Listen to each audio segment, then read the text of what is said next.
The Song of Hiawatha, 18. The Death of Kwasind, by Henry Wadsworth Longfellow.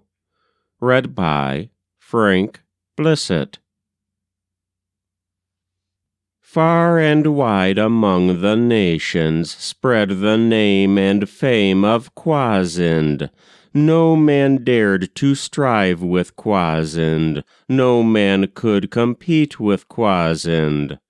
But the mischievous Pukwudgies, they the envious little people, they the fairies and the pygmies, plotted and conspired against him.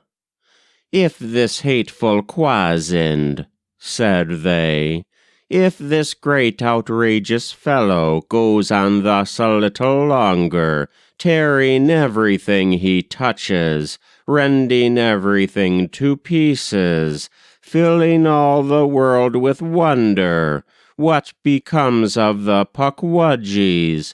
Who will care for the Pukwudgies? He will tread us down like mushrooms, drive us all into the water, give our bodies to be eaten by the wicked Niba-Nawbags, by the spirits of the water." So the angry little people all conspired against the strong man, all conspired to murder Kwasind, yes, to rid the world of Kwasind, the audacious, overbearing, heartless, haughty, dangerous Kwasind. Now this wondrous strength of Kwasind in his crown alone was seated. In his crown, too, was his weakness. There alone could he be wounded. Nowhere else could weapon pierce him. Nowhere else could weapon harm him. Even there the only weapon that could wound him, that could slay him, was the seed cone of the pine tree, was the blue cone of the fir tree. This was Kwasind's fatal secret, known to no man among mortals. But the cunning little people, the Pukwudgies, knew the secret, knew the only way to kill him. So they gathered cones together, gathered seed cones of the pine tree, gathered blue cones of the fir tree, in the woods by Tequamenaw, brought them to the river's margin, heaped them in great piles together, where the red rocks from the margin jutting overhang the river. There they lay in wait for Kwasind, the malicious little people. 'Twas an afternoon in summer, very hot and still the air was, very smooth the gliding river, motionless the sleeping shadows. Insects glistened in the sunshine, insects skated on the water, filled the drowsy air with buzzing, with a far resounding war cry. Down the river came the strong man, in his birch canoe came Kwasind, floating slowly down the current of the sluggish Tequamenaw, very languid with the weather, very sleepy with the silence.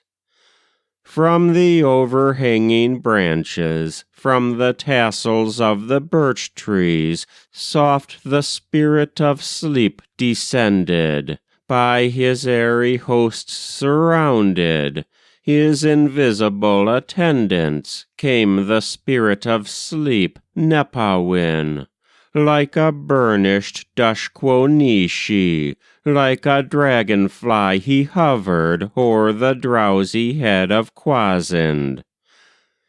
To his ear there came a murmur, as of waves upon a seashore, as of far-off tumbling waters, as of winds among the pine trees, and he felt upon his forehead blows of little airy war-clubs, wielded by the slumberous legions of the spirit of sleep, Nepawin, as of someone breathing on him.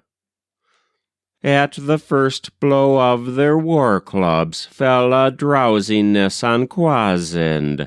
At the second blow they smote him, motionless his paddle rested. At the third, before his vision, reeled the landscape into darkness. Very sound asleep was Kwasind.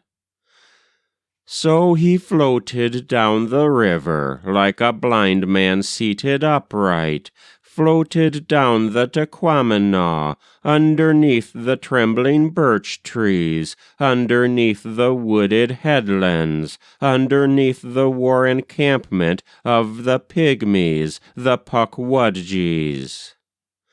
There they stood, all armed and waiting, hurled the pine cones down upon him, struck him on his brawny shoulders, on his crown defenseless struck him. "Death to Kwasind!" was the sudden war cry of the little people. And he sideways swayed and tumbled, sideways fell into the river, plunged beneath the sluggish water headlong as an otter plunges. And the birch canoe, abandoned, drifted empty down the river, bottom upward swerved and drifted. Nothing more was seen of Kwasind. But the memory of the strong man lingered long among the people, and whenever through the forest raged and roared the wintry tempest, and the branches, tossed and troubled, creaked and groaned and split asunder, "Kwasind!" cried they, "that is Kwasind! He is gathering in his firewood." That was the Song of Hiawatha, 18, The Death of Kwasind, by Henry Wadsworth Longfellow. Read by Frank Blissett.